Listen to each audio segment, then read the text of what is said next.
Hi guys, welcome back to Cursed Book Animations, a channel where I horribly recreate scenes from books. Today's book is Now is Everything. We are back to young adult, but the genre is more like sad young adult. Um, you'll notice all these books I've talked about are from my favorite bookshelf, and you'll notice that a lot of these books have similar themes. But Now is Everything is the first book I've talked about so far that kind of centers around domestic violence. Since this can be a very intense subject, I just wanted to give a trigger warning about it. Also, there will be a mention of a suicide attempt in this video. Anyways, let's jump right in. The first book jumps back and forth between now and then, so it's a little hard to summarize without spoilers, but I'll do my best. Our main character is a teenage girl named Hadley McCauley. Hadley's father is rather abusive. Hadley is not only trying to protect, but is also trying to protect her little sister Leela. I guess you could say that her father is kind of obsessed with having the perfect family, which includes requiring Hadley to focus on school and not interact with boys, and force her to follow in her dad's footsteps. You might be thinking, well, that doesn't sound fun, but it's not that unusual, is it?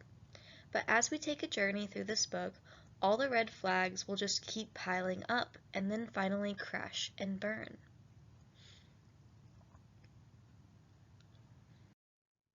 This book opens in the now, and there has been some kind of plane crash, and Hadley is being pulled from the wreckage.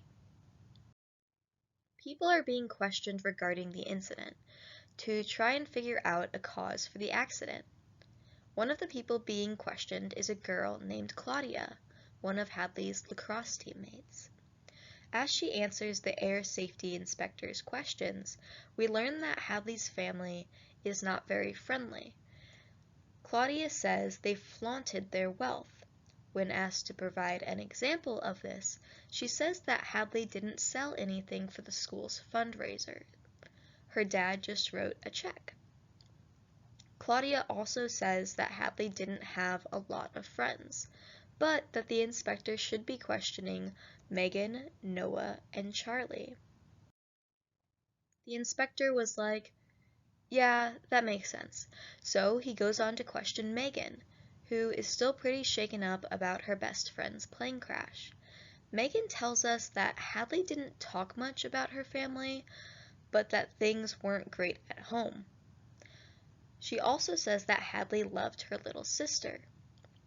The inspector asks specifically about Hadley's father, and Megan refers to him as the drill sergeant. She says he would make Hadley get up at 4 in the morning to run and lift weights, that he pressured her into going to his alma mater to play lacrosse. Megan says it was like he was obsessed with her. We learn that Hadley's dad was not very happy finding out that she was seeing Charlie, but Megan says that he just grounded her. So the inspector goes on to try and contact Charlie, but Charlie is not interested in talking to the inspector. We meet Hadley and her father in Then. He's already mad because they're late for their morning run. Hadley is thinking of her little sister Leela, always trying to distract her father from Leela to prevent him from obsessing over Leela the way he does to her. We learn that the reason for the 4 a.m. wake-up call is because her father has to leave at 6 a.m., even though Hadley doesn't need to go to school until later. Anyways, during the run, Hadley's dad reminds her that the early decision line for his alma mater, Cornell, is coming up in November. It's currently October. He tells her to run faster, even though he seems to struggle to keep up. Later, Hadley does go to school, and we are introduced to Megan and Noah. Hadley is still struggling from her intense morning run, and during Spanish class, Megan asks her to come to the mall and pick out clothes for a party. Hadley, of course, can't go to the mall because she has flying lessons. Megan is upset with this, but she understands. She begs Hadley to come to the party. Hadley considers. We also see in this scene that Hadley has a crush on a boy in the Spanish class named Charlie. The inspector interviews Hadley's Spanish teacher in the now. She described Hadley not just as quiet, but silent. Because of this, the Spanish teacher marked on her report card that she needed to participate more.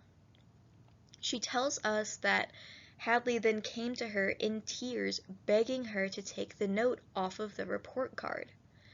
Hadley asked her how many times would she have to participate in every class to satisfy her teacher. The Spanish teacher assumed she was just playing hardball and randomly told her 3 times. But the Spanish teacher says that from that day on, Hadley raised her hand exactly 3 times in every class. The Spanish teacher suspected that someone was being pretty hard on her at home. Hadley does end up going to the party with Megan and Noah.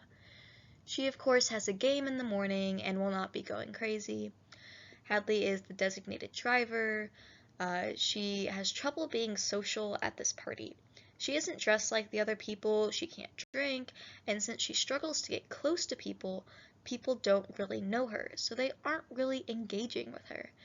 And as in all teen books and movies, Megan and Noah disappear.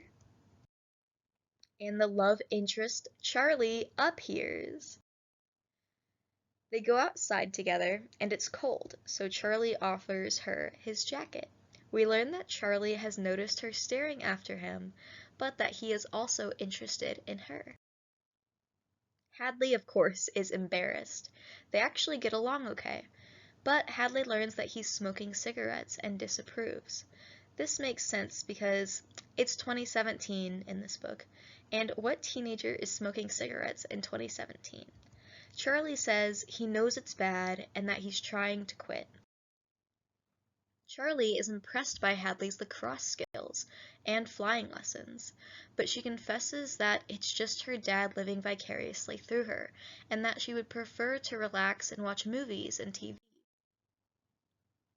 They go back inside, and Hadley notices Claudia being totally cronked, even though Claudia also has to be at the lacrosse game tomorrow. Claudia has a thing for Charlie and isn't very nice to Hadley. Despite this, when Claudia offers Charlie a blowjob in a last-ditch effort to get his attention, Hadley is concerned that Claudia's friends aren't running interference. Girls gotta stick together, you know? We watch out for each other. Charlie, of course, is not going to take advantage of Claudia and tells her to go home.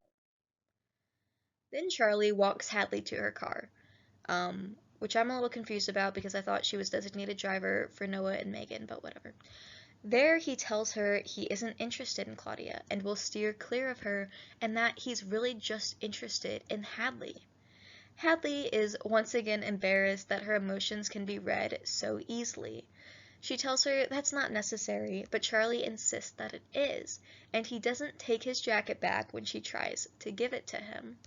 Then they kiss. The inspector goes on to interview Noah in the now.